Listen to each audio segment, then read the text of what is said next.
दुनिया के 70% हिस्से पर पानी और 30% पर खुश्की है और पाकिस्तान इन खुशकिस्मत ममालिक में शामिल है जिसके पास समंदर, पहाड़ और मैदान सब कुछ है। लेकिन मुल्की मईशत को पायदार बनाने के लिए मौजूद कुदरती ख़जानों से फ़ायदा उठाने के लिए विजन का फुकदान है। माजी में हुकूमतें मुल्की ख़जानों को नज़रअंदाज करती आई हैं। दुनिया तब्दील हो रही है। तरक्की याफ्ता ममालिक का सोचने का तरीक़ाकार अब बदल रहा है। पूरी दुनिया इस वक्त ब्लू इकॉनमी को अपनी मईशत की मजबूती के लिए इस्तेमाल कर रही है। जो चीज़ें ब्लू इकॉनमी में आती हैं वो सब की सब पाकिस्तान में मौजूद हैं।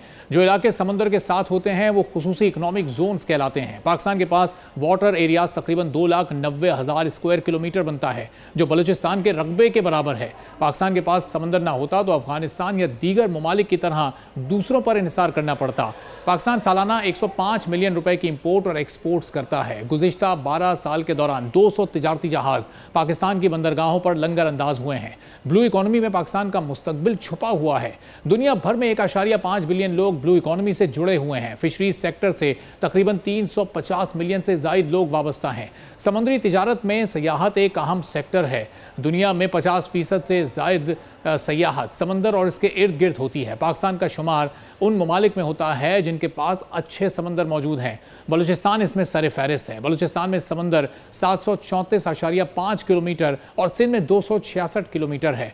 1982 की रिपोर्ट के मुताबिक पाकिस्तान में मछली की खपत एक फर्द के लिए 1.5 किलो थी जो आज भी वही है। पाकिस्तान में एक शख्स पूरे साल में 2 से 3 किलो तक मछली इस्तेमाल नहीं करता। एक वक्त था जब पाकिस्तान के पास 70 तिजारती जहाज थे जो अब कम होकर सिर्फ 11 रह गए हैं। चीन, जापान और जनूबी कोरिया शिप बिल्डिंग में पूरी दुनिया पर इस वक्त छाए हुए हैं। पूरी दुनिया की 90% से ज़्यादा शिप बिल्डिंग इन ममालिक में है। इस वक्त पाकिस्तान के पास 3 बंदरगाहें फ़ाल हैं। इन बंदरगाहों में से उनकी सलाहियत के मुताबिक 60% भी तिजारत नहीं होती। दुनिया की इकॉनमी में ट्रेड का अहम तरीन ज़रिया बहरी बंदरगाहें और राहदारियाँ हैं। अक़वाम की अगर तारीख़ देखें तो बहरी तिजारत पर खुसूसी तवज्जो देने वाले ममालिक ने नुमायाँ तरक्की की और दुनिया के कई ख़ित्तों में अपने मफादात के लिए असर रसूख कायम करने में भी कामयाब रहे। आज समंदरों के रास्ते 80% आलमी तिजारत होती है और तरक्की याफ्ता ममालिक में तनासुब इससे कहीं ज़्यादा है। पाकिस्तान की साहिली पट्टी 1046 किलोमीटर पर मुहित है। गवादर पोर्ट के साथ खित्ते का अहम तरीन मनसूबा पाक चीन इक़्तिसादी राहदारी ज़ेर तामीर है जिसकी तकमील से चीन और वस्त एशियाई ममालिक को पाकिस्तान के ताउन से दुनिया भर से तिजारत के लिए बैक वक्त ज़मीन और बहरी तिजारती राहदारी दस्तियाब होगी। मुल्क की बहरी मईशत को मुस्तहकम बनाकर मुल्क की मजमूई कौमी पैदावार को 3 गुना तक ले जाया जा सकता है। ब्लू इकॉनमी का तसव्वुर एक जदीद इकनॉमिक मॉडल का क़याम है जिसके ज़रिए पायदार माशी तरक्की का हुसूल मुमकिन हो सकेगा।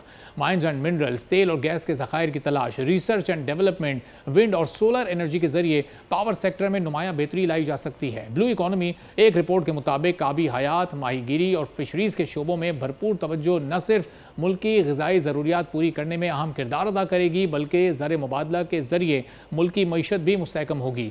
शिपिंग इंडस्ट्री, शिप बिल्डिंग, बंदरगाहों और शिपिंग जैसे शोबों में सरमायाकारी मुल्क की तिजारती और दिफाई सरगर्मियों में इजाफे का सबब बन सकती है। खूबसूरत साहिलों पर तवज्जो देकर समंदरी और साहिली तफरी और टूरिज़म को फ़रोग़ दिया जा सकता है जिसके नतीजे में मुल्की माशी टारगेट्स को भी हासिल किया जा सकता है जिसके बाद मुल्की मईशत की में इनकलाब भी आ सकता है। सब्सक्राइब करें और बेल दबाएं ताकि कोई खबर रह न जाए।